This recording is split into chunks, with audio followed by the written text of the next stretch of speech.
اللہ علیہ وآلہ وسلم ہمارے محبوب سید الاولین والآخرین شفیع المذنبین رحمت للعالمین سیدنا و مولانا امام اعظم محمد رسول اللہ صلی اللہ علیہ وآلہ وسلم کے ان 3 معجزات میں سے ایک بڑا معجزہ ہے جن کا ذکر قرآن کے اندر آیا ہے۔ ہمارے محبوب صلی اللہ علیہ وآلہ وسلم کے 3 معجزات ایسے ہیں جن کا ذکر قرآن میں آیا، باقی بخاری اور مسلم میں تو درجنوں معجزات کا ذکر ہے، لیکن وہ 3 معجزے جن کو قرآن نے بھی بیان کیا ہے وہ سب سے زیادہ اہمیت کے حامل ہے، کیونکہ اس کا ذکر قرآن میں ہے۔ ان میں سے نمبر 1 معجزہ جسے آپ عربی میں آیاتن کہتے ہیں، اردو میں آپ معجزہ، عقل کو عاجز کر دینے والی چیز، اللہ کی نشانی، وہ ہے القرآن، جس کا ذکر سورۃ العنکبوت میں آیا کہ یہ نبی علیہ السلام کا واحد معجزہ ہے جس کی بنیاد پہ دعوی نبوت ہے۔ اور بخاری اور مسلم میں بھی کئی احادیث اس کو سپورٹیو ہیں۔ ایک وہ مشہور حدیث ہے بخاری اور مسلم کی کہ اللہ تعالیٰ نے ہر نبی کو کوئی نہ کوئی معجزہ دیا تھا، اور مجھے اللہ نے وحی یعنی قرآن کا معجزہ دیا ہے۔ میں اللہ سے امید کرتا ہوں سب سے زیادہ متبعین قیامت والے دن میرے ہوں گے، کیونکہ میرا معجزہ سب سے زیادہ یونیک ہے، یعنی کتاب کا معجزہ۔ اور دوسرا معجزہ آپ صلی اللہ علیہ وآلہ وسلم کا جو قرآن میں ذکر ہوا وہ شق القمر کا واقعہ ہے، جو سورۃ القمر کے سٹارٹ میں ہی آتا ہے، اقتربت الساعہ، قریب آ گئی قیامت، وانشق القمر، اور شق ہو گیا چاند۔ اس کانٹیکسٹ میں بخاری اور مسلم میں کئی احادیث ہیں کہ نبی صلی اللہ علیہ وآلہ وسلم کے مبارک زمانے میں چاند 2 ٹکڑے ہوا تھا اور پھر دوبارہ سے جڑ گیا۔ تو یہ وہ دوسرا معجزہ ہے جس کا ذکر قرآن کے اندر آیا۔ اور تیسرا معجزہ ہے معراج النبی صلی اللہ علیہ وآلہ وسلم کا معجزہ۔ اس کی کوئی تاریخ ہمیں احادیث کی کتابوں میں نہیں ملتی، نہ کوئی مہینے کا پتہ ہے، یہ اندازہ ہی ہے، بہرحال ہمیں اس سے کوئی غرض نہیں ہے۔ اگر کوئی سمجھتا ہے کہ معراج کا مہینہ ہے اور 27ویں رات ہے اور اس اعتبار سے اس مہینے کے اندر اس واقعے کو یاد کیا جاتا ہے، تو اس میں کوئی ایسا مسئلہ نہیں ہے، بشرطے کہ اس میں قرآن و سنت سے جو چیزیں ثابت ہیں وہ بیان کی جائیں، قصے کہانیاں بیان نہ کی جائیں جو اکثر قصے اور کہانیاں بیان کی جاتی ہیں۔ تو یہ 3 معجزات ہیں جن کا ذکر اللہ تعالیٰ نے قرآن میں فرمایا ہے۔ اس میں ٹاپ آف دا لسٹ قرآن، اس کے بعد شق القمر والا یعنی چاند کے 2 ٹکڑے ہونے والا معجزہ، اور تیسرا معجزہ آپ صلی اللہ علیہ وآلہ وسلم کی معراج۔ اور یہ بھی یاد رکھیں، یہ جو معراج ہم عموماً بولتے ہیں یہ بھی غلط العام ہے۔ اصل میں اس معجزے کا نام ہے الاسراء والمعراج۔ نبی صلی اللہ علیہ وآلہ وسلم کا رات کا زمینی سفر الاسراء، اور المعراج اور پھر آسمانی سفر، اور یہ دونوں سفر قرآن کے اندر موجود ہیں۔ جو زمینی سفر ہے الاسراء، وہ پارہ نمبر 15 ہمارا سٹارٹ اسی سے ہوتا ہے، سورہ بنی اسرائیل جو سورت نمبر 17 ہے اس کے آغاز میں ہی آتا ہے، اعوذ باللہ من الشیطان الرجیم، بسم اللہ الرحمن الرحیم، سبحان الذی اسری بعبدہ لیلا من المسجد الحرام الی المسجد الاقصی۔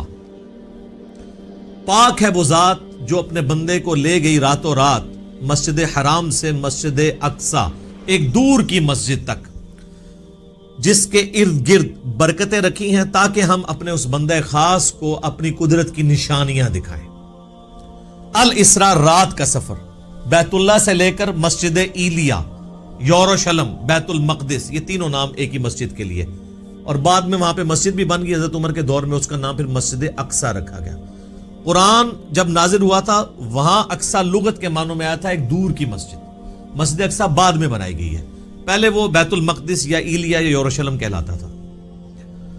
تو یہ ہے الاسراء، اور پھر وہاں سے آپ صلی اللہ علیہ وآلہ وسلم کو ایک براق پہ سوار کر کے آسمانوں کا سفر کروایا گیا 7ویں آسمان تک، اور پھر سدرۃ المنتہا، اس کا نام ہی ہے سدرۃ المنتہا، جہاں پہ مخلوق کی انتہا ہو جاتی ہے، وہاں تک، اسے ہم کہتے ہیں المعراج، یعنی اونچائی کا سفر آپ صلی اللہ علیہ وآلہ وسلم کا۔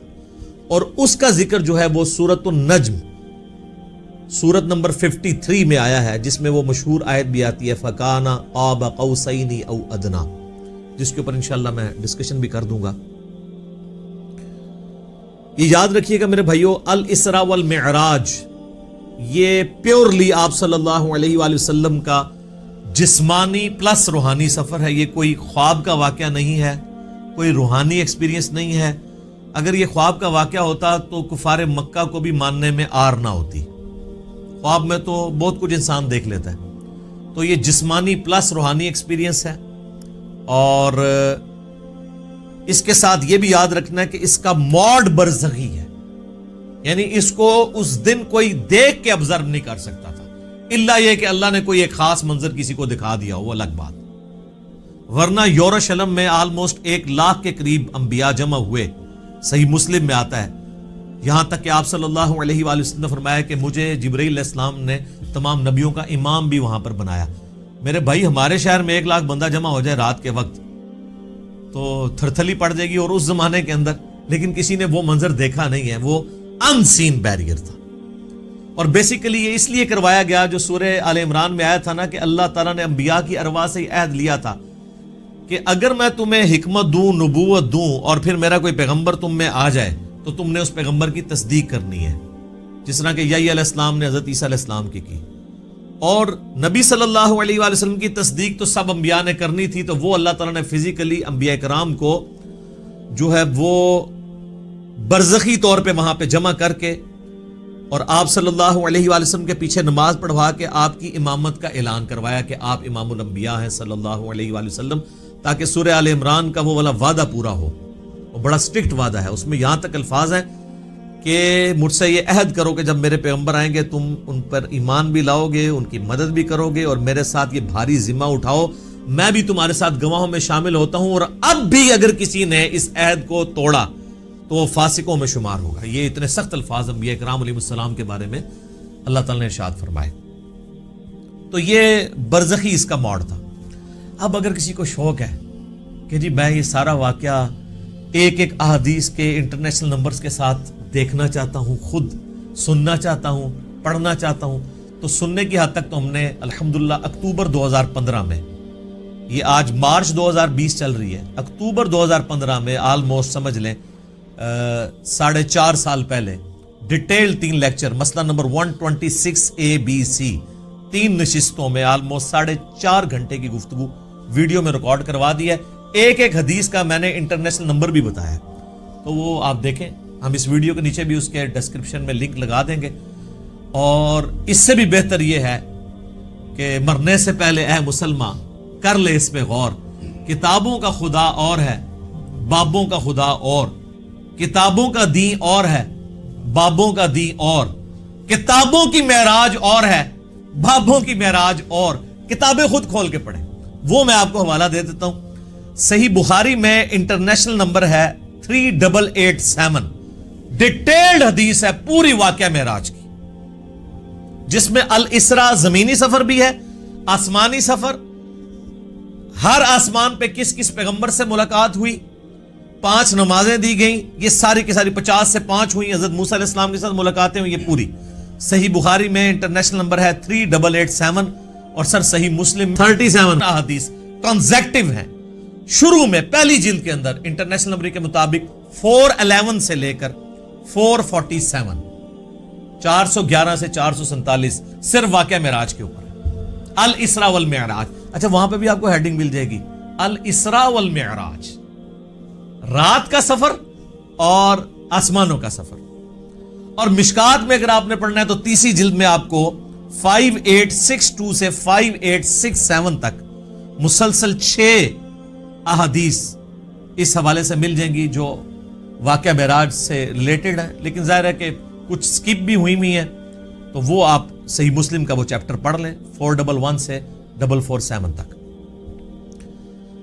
اچھا, یہ جو میں نے دعویٰ کیا نا کہ یہ جسمانی پلس روحانی سفر ہے, یہ کوئی خواب کا معاملہ نہیں ہے, اگرچہ خواب میں بھی آپ علیہ السلام کو معراج ہوئی, وہ الگ سے ہے. کچھ ضعیف روایتیں بھی ہیں سیدہ عائشہ کی طرف منسوب, حضرت معاویہ کی طرف منسوب, کہ وہ لوگ کہتے تھے کہ نبی علیہ السلام کو خواب میں معراج کروائی گئی, لیکن وہ اصول محدثین پہ جعلی روایتیں ہیں.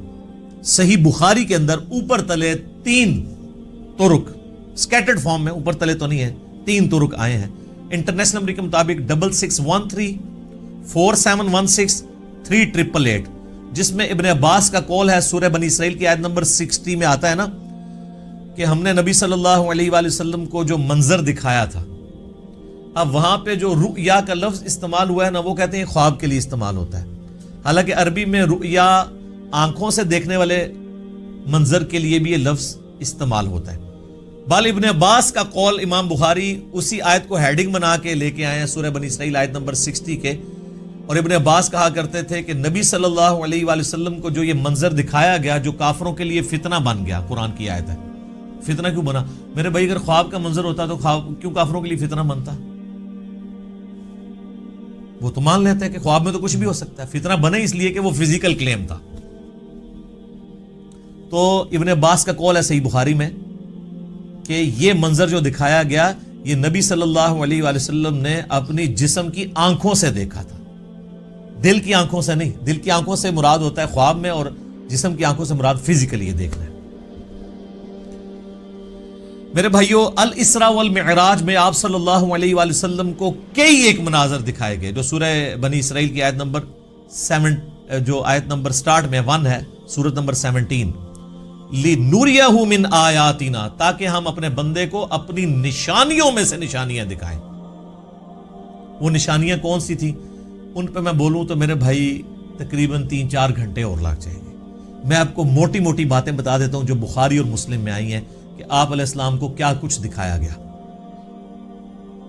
نمبر 1 سٹارٹ ہوا شق الصدر سے، آپ علیہ السلام کا سینہ چاک کیا گیا، بخاری مسلم میں آتا ہے. اور جنت سے سونے کا تشت لا کے آب زمزم کا پانی ڈال کے جبرائیل علیہ السلام نے نبی علیہ السلام کا دل جو ہے وہ دھویا.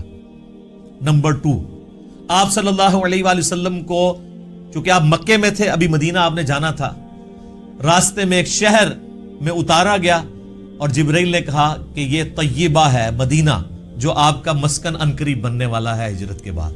حضور کو اس وقت تک نہیں پتا تھا کہ یہاں سے تو میری دعوت جو ہے وہ ایسی لانچ ہوگی کہ رومن اور پرشین امپائر بھی کچھ نہیں جائیں گی. نمبر 3 پھر آپ کو کوہ طور پہ لے جایا گیا، انبیاء کے مقامات پہ. سب سے پہلے نبی علیہ السلام کا اپنا مسکن، اس کے بعد پھر طور سینہ کے اوپر، اور کہا گیا کہ یہ وہ ہے جہاں پہ اللہ تعالیٰ نے حضرت موسیٰ علیہ السلام سے کلام کیا تھا. نمبر 4 بیت اللحم لے جایا گیا. بیت المقدس میں ایک جگہ ہے جہاں پہ حضرت عیسیٰ علیہ السلام کی ولادت ہوئی تھی، تو وہ جگہ بھی دکھائی گئی.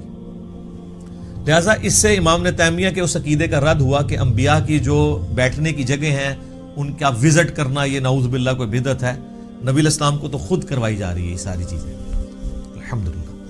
اور صحیح بخاری میں اوپر تلے 10 احادیث ہیں کہ عبداللہ بن عمر اپنے سفر حج کے دوران ان جگہوں پر نماز پڑھا کرتے تھے جہاں پہ نبی علیہ السلام کے ساتھ جب انہوں نے سفر کیا تھا، تو جہاں جہاں اتر کے نماز